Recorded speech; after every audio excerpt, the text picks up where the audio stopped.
და უნდა გვესმოდეს რა არის თავისუფლება ნამდვილი.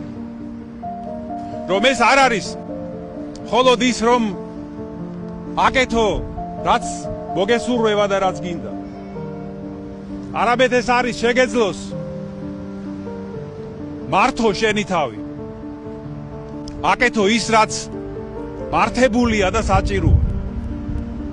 და აი თუ არ იქნება აი ამ ჩვენში ამის გაგება, მხოლოდ ასეთი გარეგნული თავისუფლება საღვთო კანონისა და ზნეობრივი კანონის გარეშე სახიფათო შეიძლება გახდეს და დამანგრეველი ადამიანის სულისთვისაც და ქვეყნისთვისაც.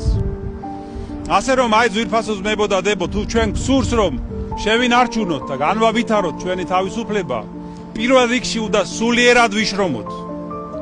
შევინანოთ, გამოვსწორდეთ, დავფიქრდეთ თუ რა